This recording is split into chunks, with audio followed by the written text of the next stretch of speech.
Welcome to our YouTube channel. Dear viewers, in today's video we are going to discuss textual questions of class 10th Political Science chapter 1. The name of the chapter is Power Sharing. Here we go with the textual questions. We have question number 1 here. हमारे पास question number 1 है. What are the different forms of power sharing in modern democracies? Give an example of each of these. यानी modern democracies में कौन से तरीके हैं जिनके through power को शेयर किया जाता है और आपको हर किसी तरीके की एक एग्जाम्पल देनी है। तो इसका आंसर हमने कुछ इस तरह लिखा है, different forms of power sharing in modern democracies are. कौन कौन सा तरीका है? नंबर वन पे हमने क्या लिखा है? Power sharing among different organs of government, यानी डिफरेंट ऑर्गन्स ऑफ गवर्नमेंट जो होते हैं हर किसी लेवल पे उन ऑर्गन्स के दरमियान भी पावर को शेयर किया जाता है। Power is shared among different organs of government such as the legislature, executive and judiciary. यानी ये जो 3 ऑर्गन्स ऑफ गवर्नमेंट है इनके दरमियान पावर को शेयर किया जाता है। और आपको पता है कि हर किसी ऑर्गन का एक डिफरेंट फंक्शन होती है। लाइक लेजिस्लेचर जो है लाज बनाता है, एग्जीक्यूटिव लाज को इम्प्लीमेंट करता है एंड जुडिशरी डिलीवर करता है जस्टिस को और डिफेंड करता है लाज को। It is also termed as horizontal distribution of power. इसको हॉरिजॉन्टल डिस्ट्रीब्यूशन ऑफ पावर भी कहते हैं because it allows different organs of government placed at the same level to exercise different powers. For example the distribution of power between Indian parliament, legislature, the council of ministers headed by chief minister that is executive and courts of India that is judiciary. तो दूसरा form of power sharing जो है यहाँ पे it is power sharing among various levels of government. तो overall country में हमारे पास different levels of government है, उनके दरमियान भी पावर को शेयर किया जाता है। Like the power is shared among different governments at different levels, a general government for entire country and governments at the provincial और रीजनल लेवल। एक तो पूरी कंट्री के लिए गवर्नमेंट होती है और हर किसी रीजन की अपनी अपनी गवर्नमेंट होती है, जैसे इंडिया में स्टेट गवर्नमेंट्स होती है। This is also called the federal division of power, इसको फेडरलिज्म भी कहते हैं। Under this the constitution clearly lays down the power of each level of government. For example in India power is shared among 3 levels of government which are central government, state government and the local government. ठीक है, India में 3 levels of government हैं, 3 tier system government का है। एक तो central government है पूरी कंट्री के लिए, हर स्टेट की अपनी अपनी गवर्नमेंट है, और लोकल लेवल गवर्नमेंट आप देखते हो पंचायत एंड म्यूनसिपैलिटीज़ आप देखते हो। ठीक है, तो third type of power sharing जो है यहाँ पे as power sharing among different social groups. और जो डिफरेंट सोशल ग्रुप्स होते हैं उनके दरमियान भी पावर को शेयर किया जाता है। Like power may also be shared among different social groups such as the religious and linguistic groups. इसकी एग्जांपल क्या है? लिंग्विस्टिक ग्रुप्स के दरमियान भी पावर शेयर किया जाता है। For example in India reservations are made for socially weaker sections of society in legislatures and bureaucracy. आप देखते हो एससीज और एसटीज़ के लिए लेजिस्लेचर्स में, चाहे सेंट्रल लेजिस्लेचर हो या स्टेट लेजिस्लेचर्स हो, उनमें कुछ सीट्स रिजर्व्ड होती हैं एससीज और एसटीज़ के लिए। ठीक है, तो दैट मीन्स पावर शेयर किया जाता है डिफरेंट सोशल ग्रुप्स में। इवन आप इसके लिए ये एग्जांपल भी दे सकते हो कि बेल्जियम में जो लिंग्विस्टिक ग्रुप्स हैं उनकी उनकी भी अपनी अपनी गवर्नमेंट्स हैं, जिसे कम्युनिटी गवर्नमेंट कहते हैं। वो भी एक एग्जाम्पल है इसकी, power sharing among different social groups. Fourth type of power sharing जो है it is power sharing among political parties, pressure groups and movements. जो डिफरेंट पॉलिटिकल पार्टीज और प्रेशर ग्रुप्स और मोमेंट्स होती हैं उनको भी पावर मिलता है। कैसे? Political parties, pressure groups and movements control और influence those who are in power. Political parties जो अपोजिशन में होती है या प्रेशर ग्रुप्स, ठीक है, और जो डिफरेंट मूवमेंट्स होती हैं लाइक चुप चुपको मूवमेंट रही है, नर्मदा बचाओ आंदोलन रहा है, और इन्होंने क्या किया है, हमेशा ऐसी पॉलिटिकल पार्टीज़ को जो गवर्नमेंट में होती हैं उनको प्रेशराइज़ किया है। ठीक है, अपनी बात मनवाने के लिए उन्होंने काम किया है। Different political parties contest elections for power which ensures that the power does not remain in one hand.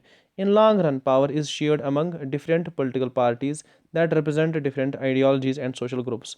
और कभी कभी आप देखते हो जब गवर्नमेंट एक ही political party majority of seats हासिल नहीं कर पाती है तो 2 या 3 या 4 पॉलिटिकल पार्टीज़ कंबाइनली कोalition गवर्नमेंट बनाते हैं, और उस टाइम पे भी पावर जो है शेयर किया जाता है बिटवीन डिफरेंट पॉलिटिकल पार्टीज़। आप ये एग्जांपल भी देख सकते हो। फिर हमारे पास क्वेश्चन नंबर 2 रहता है। आप याद रखोगे कि क्वेश्चन नंबर 1 और क्वेश्चन नंबर 2 जो है इस चैप्टर का, ये एग्जाम ओरिएंटेड बहुत ही इंपॉर्टेंट क्वेश्चन रहने वाले हैं। तो क्वेश्चन नंबर 1 और 2 इंपॉर्टेंट रहने वाले हैं और जो बाकी क्वेश्चन हैं वो उतने इंपॉर्टेंट नहीं है क्योंकि वो वैल्यू बेस्ड क्वेश्चन हैं। क्वेश्चन नंबर 2 यहाँ पे हमारे लिए है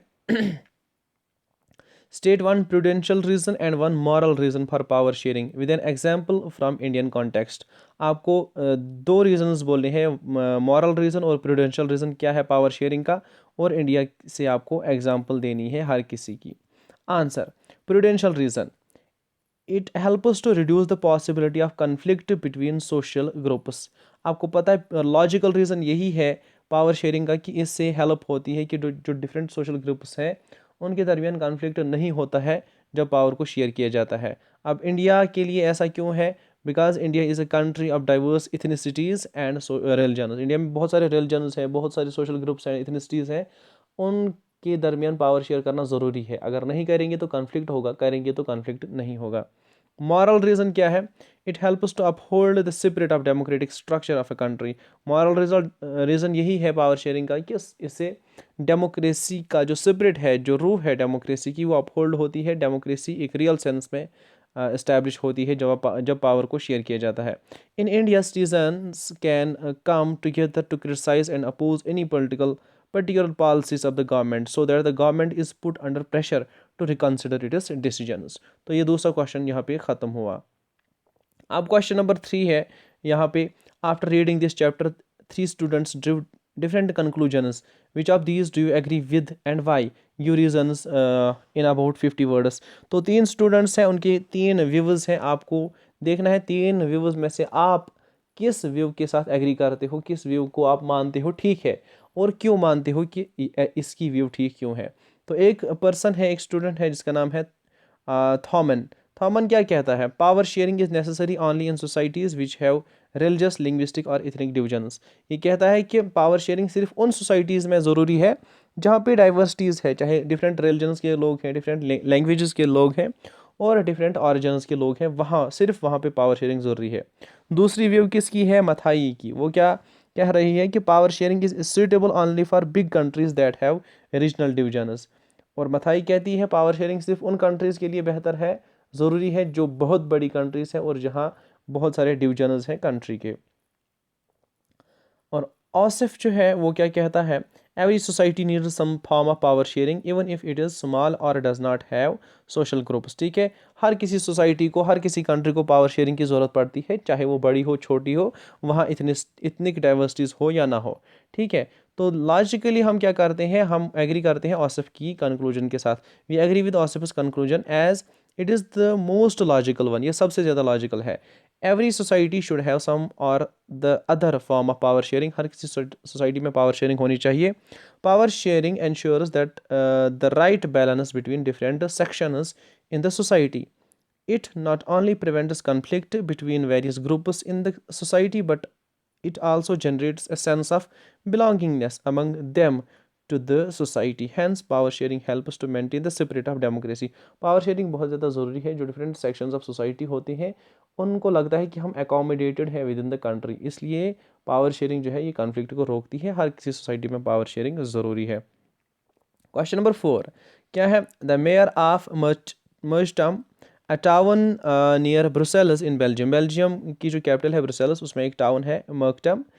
अच्छा, उसका मेयर जो है, सिटी में आपको पता है मेयर होता है म्यूनसिपल कमेटी का head, has defended a ban on speaking French in the town schools. Town की जो स्कूल्स हैं उनमें बैन लगी है कि फ्रेंच लैंग्वेज बच्चे नहीं बोल सकते हैं क्योंकि डच की वहाँ पे मेजॉरिटी है। ठीक है, अब क्या हुआ? He said that the ban would help all the non-Dutch speakers integrate into Flemish town। ठीक है, तो मेयर ने कहा ये बिल्कुल ठीक है कि फ्रेंच लैंग्वेज पे बैन लगनी चाहिए। इससे क्या फ़ायदा होगा? जो डच लैंग्वेज नहीं बोलते हैं, मीन जो फ्रेंच बोलते हैं या डच के अलावा कोई और लैंग्वेज बोलते हैं, जब अदर लैंग्वेज पे बैन लगेगी तो वो भी डच लैंग्वेज बोलने वालों के साथ अकोमोडेट हो जाएंगे, मिल जाएंगे, डिफरेंसेस ख़त्म हो जाएंगी। Do you think that this measure is in keeping with the spirit of Belgium's power sharing arrangements? Give your reasons in about 50 words। आपको क्या लगता है कि ये ठीक है according to the power sharing structure of Belgium? आपको reason देना है 50 वर्ड्स में। आंसर क्या है? No, the mayor of Merchantum to ban the speaking of French language in the town schools near Brussels is not keeping with the spirit of Belgium's power sharing arrangements. Power sharing helps us to maintain balance between different sections of society. And in Belgium, there is a need to maintain the power sharing between Dutch and French to avoid clashes between both the groups. Banning French will only cause the civil unrest. So, to promote peace among different communities, the mayor should promote the bilingual education system in towns schools. Question number 5 हमारे लिए है read the following passage and pick out any one of the prudential reasons for power sharing offered in this. कौन सी passage है यहाँ पे we need to give more power to the panchayat to realise the dream of Mahatma Gandhi and the hopes of the makers of our constitution panchayati raj establishes true democracy it restores power to the only place where power belongs in a democracy in the hands of people giving power to panchayats is also a way to reduce corruption and increase administrative efficiency when people participate in planning and implementation of developmental schemes, they would naturally exercise greater control over these schemes. This would eliminate the corrupt middlemen. Thus, Panchayati Raj will strengthen the foundation of our democracy. इस passage में से आपको एक prudential reason देना है कि क्यों power sharing ज़रूरी है. यहाँ पे कहा गया है कि पंचायती राज जो है ये ट्रू डेमोक्रेसी को एस्टैब्लिश करता है. ये पावर उन लोगों को देता है जिन लोगों के पास पावर होना चाहिए. ठीक है. अब यहाँ पे हमें जो लगता है प्रूडेंशियल रीज़न वो क्या है. The prudential reason in the given passage is giving power to panchayat is also a way to reduce corruption and increase administrative efficiency. जब पंचायत को पावर दिया जाता है इससे क्या होगा करप्शन को कम किया जा सकता है और एडमिनिस्ट्रेटिव एफिशिएंसी को काबिलियत को बढ़ाया जा सकता है इम्प्रूव किया जा सकता है. क्वेश्चन नंबर 6 है different arguments are usually put forth in favor of and against power sharing. Identify those which are in favor of power sharing and select the answer using the codes given below. ठीक है. Power sharing के बारे में कुछ लोग कहते हैं कि पावर शेयरिंग ठीक है कुछ इसके खिलाफ बोलते हैं. अब आपको रिकॉग्नाइज करने हैं कौन से आर्ग्यूमेंट्स ऐसे हैं जो ये आर्ग्यू करते हैं कि पावर शेयरिंग डिज़ायरेबल है बेहतर है. ठीक है. तो आपको लास्ट पे आंसर इसका देना है कि कौन कौन सा स्टेटमेंट पावर शेयरिंग को सपोर्ट करता है. पहला power sharing reduces conflict among different communities. क्या ये सच है. हाँ बिल्कुल सच है. इसलिए ये वाला ऑप्शन करेक्ट है कि पावर शेयरिंग जो है ये क्या करता है कन्फ्लिक्ट को रिड्यूस करता है डिफरेंट कम्युनिटीज़ के दरमियान. दूसरा power sharing decreases possibility of arbitrariness. यानी पावर शेयरिंग जो है ये ऑल पावरफुलनेस ये टायरनी को रोकता है. हाँ बिल्कुल रोकता है. इसलिए ये भी ये आंसर भी करेक्ट है. ये ऑप्शन भी पावर शेयरिंग को सपोर्ट करता है. Delays decision making process. क्या पावर शेयरिंग जो है ये डिले करता है डिसीजन मेकिंग प्रोसेस को. क्या इसीलिए पावर शेयरिंग अच्छा है. नहीं ये वाला ऑप्शन जो है ये सपोर्ट नहीं करता है पावर शेयरिंग प्रोसेस को. एक और है अकोमोडेटर्स डाइवर्सिटीज़. क्या पावर शेयरिंग जो है ये डाइवर्सिटीज़ को डिफरेंट डिविजन्स ऑफ सोसाइटी को एकोमोडेट करता है. बिल्कुल एकोमोडेट करता है उनको जगह देता है ओवरऑल सोसाइटी में नेशन में उनको जगह देता है. इसे ये सपोर्ट करता है पावर शेयरिंग को. ठीक है. Increases instability and divisiveness. क्या ये जो पावर शेयरिंग है इसकी वजह से इंस्टेबिलिटी इंक्रीज होती है और कंट्री को डिवाइड हो जाती है. ये सपोर्ट नहीं करता है. ठीक है. हाँ एक और यहाँ पे स्टेटमेंट है promotes peoples participation in government. क्या पावर शेयरिंग की वजह से लोग पार्टिसिपेट कर पाते हैं गवर्नमेंट में. हाँ कर पाते हैं. ये स्टेटमेंट भी फेवर करता है पावर शेयरिंग को. Undermines the unity of a country. क्या इससे खतरा पहुंचता है यूनिटी ऑफ कंट्री को. ये सपोर्ट नहीं करता है. तो यहाँ पे सही ऑप्शन जो है इट इज़ ऑप्शन ए जो है इसमें कौन कौन सा स्टेटमेंट करेक्ट है स्टेटमेंट ए बी डी और एफ. ये 4 स्टेटमेंट्स जो हैं करेक्ट हैं जो ऑप्शन ए बोलता है कि ऑप्शन ए कहता है ए बी डी एफ. ये वाले स्टेटमेंट करेक्ट है. बिल्कुल ये वाले स्टेटमेंट करेक्ट है. मैंने आपको दिखाया ऊपर. क्वेश्चन नंबर 7 है consider the following statements about power sharing arrangements in Belgium and Sri Lanka. Sri Lanka और बेल्जियम में पावर शेयरिंग अरेंजमेंट्स के बारे में ये स्टेटमेंट्स हैं ये आप पढ़ो. Number 1 In Belgium, the Dutch speaking majority people tried to impose their domination on the minority French speaking community. क्या बेल्जियम में, आप देखो ये कह रहा है कि बेल्जियम में क्या हुआ, बेल्जियम में डच स्पीकिंग मेजॉरिटी जो थी उन्होंने कोशिश की अपनी विल इम्पोज करने की किस पे, फ्रेंच स्पीकिंग माइनॉरिटी पे। क्या ऐसा था? नहीं, ऐसा बिल्कुल नहीं था। ठीक है, ये तो सामने से जाहिर हो जाता है। एक और है यहाँ पे statement, in Sri Lanka the policies of government sought to ensure the dominance of Sinhala speaking majority. Sri Lanka में जो गवर्नमेंट थी उन्होंने क्या किया, उन्होंने सिन्हाला स्पीकिंग मेजॉरिटी की डोमिनेंस को वहाँ पे इम्प्लीमेंट किया, यानी वहाँ डोमिनेशन हुई, वहाँ मेजॉरिटेरियन रूल चल रहा था सिन्हालास का, क्योंकि वो ज़्यादा थे।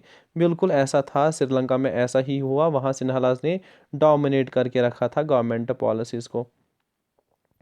एक और स्टेटमेंट है हमारे पास, the Tamils in Sri Lanka demanded a federal arrangement of power sharing to protect their culture, language and equality of opportunity in education and jobs. ऐसा था, तामिल्स जो श्रीलंका में थे वो डिमांड कर रहे थे कि उनके कल्चर को भी रिकॉग्नाइज किया जाए, प्रमोट किया जाए, लैंग्वेज को भी, और उनको भी इक्वल अपॉर्चुनिटी मिले एजुकेशन में और गवर्नमेंट जॉब्स में। बिल्कुल वो ऐसा डिमांड कर रहे थे। ठीक है, ऑप्शन एक और है हमारे पास statement, the transformation of Belgium from unitary government to a federal one prevented a possible division of the country on linguistic lines. जब बेल्जियम में फेडरल स्ट्रक्चर लाया गया, रीजनल गवर्नमेंट भी रखी गई, सेंट्रल गवर्नमेंट भी रखी गई, कम्युनिटी गवर्नमेंट भी रखी गई, इससे क्या हुआ, कंट्री डिवाइड होने से बच गई। क्या ऐसा हुआ? बिल्कुल ऐसा हुआ। अब हमें बोला जा रहा है कि which of the statements given above are correct. कौन कौन से स्टेटमेंट करेक्ट हैं?